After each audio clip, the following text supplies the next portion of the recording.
Welcome back here to a Tuesday edition of the Jordy Culotta Show, driven and powered by Go Chevrolet. Every time William Wade stops by, that is compliments of Phil's Oyster Bar.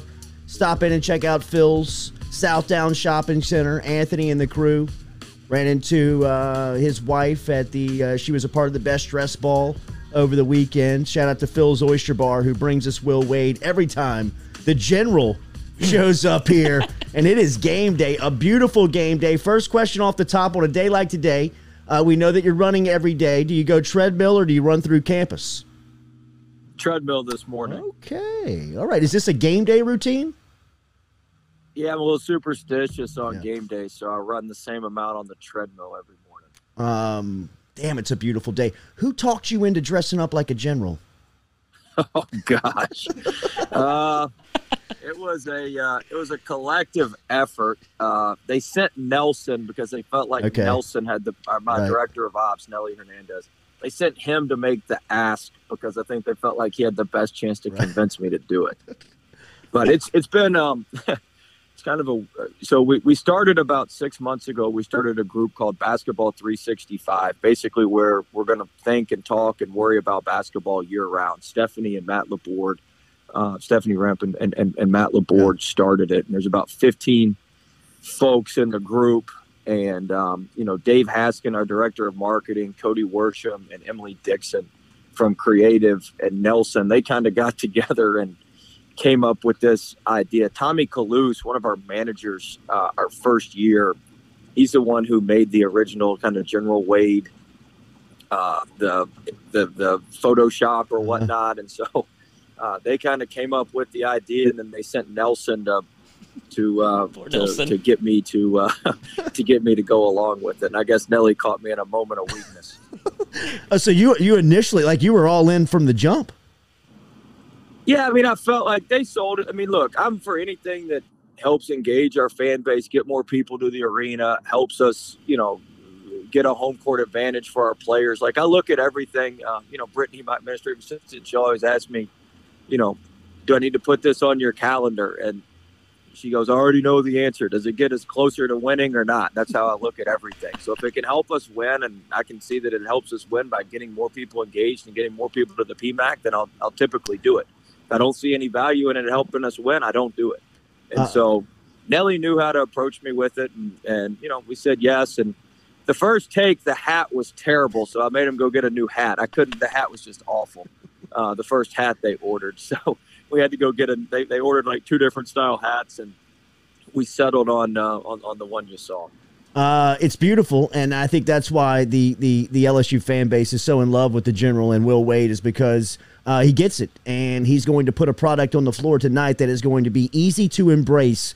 I know that you got some happy hours, some $5 tickets, free food for students, but I expect a pretty rowdy atmosphere just by the feedback that we're getting on the show and just kind of being out in the streets.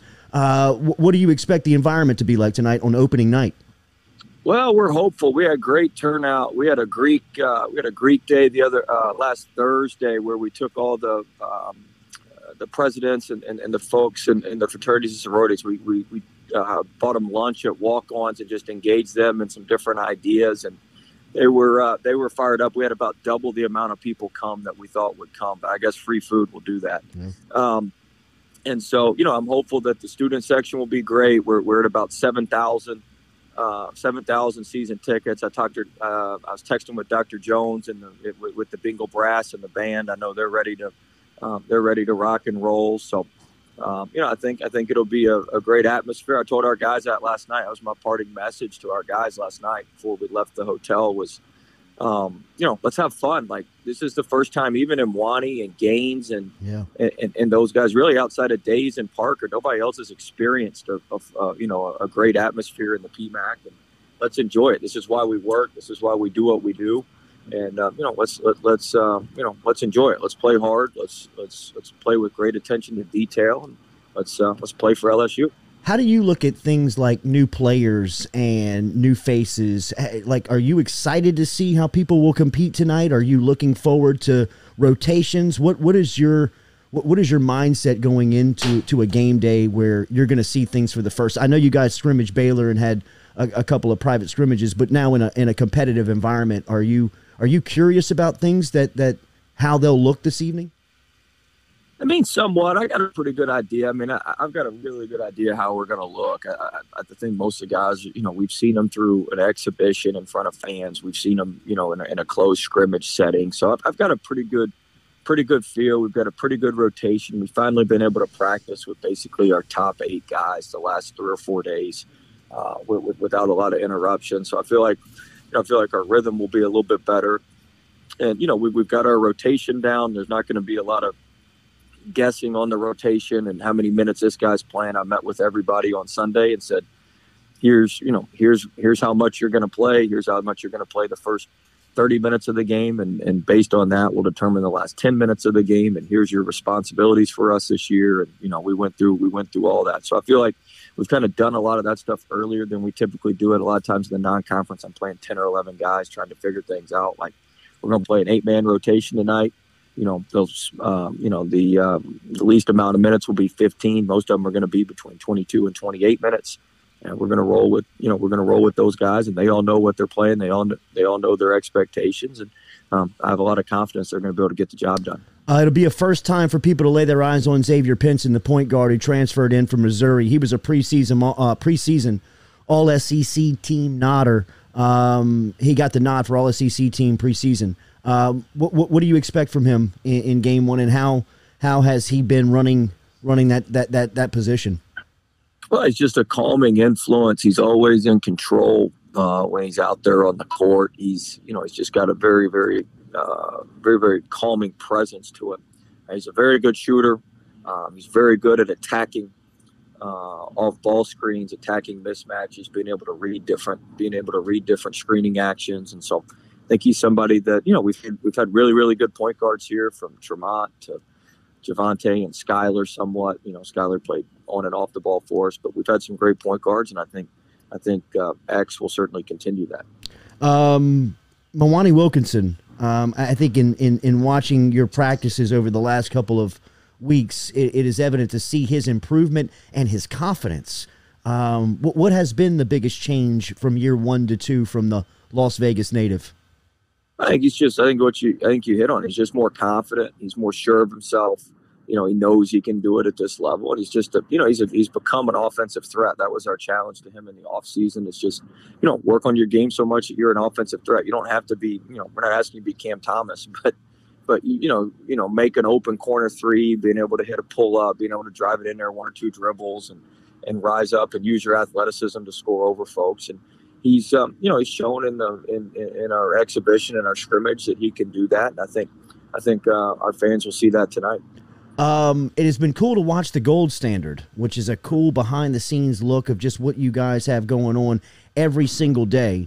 I imagine that helps you reach out and touch recruits, or at least the young people. That's where they live and operate, on YouTube and their phone in the digital space. How have you seen the advantage of that? And that's pretty cool behind the scenes look of LSU basketball. Yeah, it was another part of the Basketball 365. Garrison Floyd is a videographer we hired, and he's just done a phenomenal job with Emily and Matt and those guys. Like, they've done a tremendous job. But yeah, I mean, you got to give up some access. And really, our players kind of talked me into that.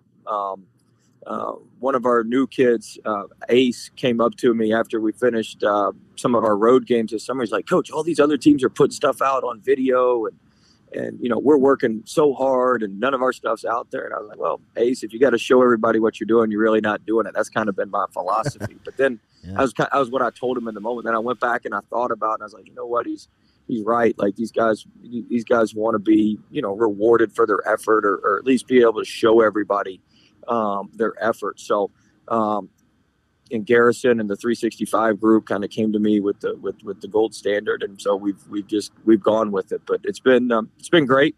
Our guys have enjoyed it. That's the main thing. Like I said, it helps our players. Our players have enjoyed it. Certainly, I think it helps recruiting. It puts a narrative out there of what we do and how we do things in the program. And so it's been good so far. I think it's been well received from what they tell me. They give me all these updates on all the all these Twitter stats and Instagram stats and how many views and how many, live interactions and all this stuff. So it looks like it's been well received, which is good. It's introduced the world to overtime fudge. Yeah. We call him that because Overtime's that media company. I got to give myself credit. I'm the one who came up with the nickname, but he has such crazy dunks and such crazy plays.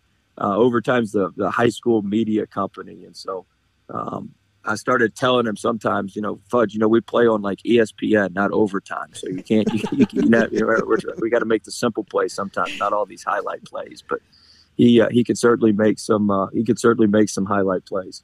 Last one, I'll get you out of here on your personnel.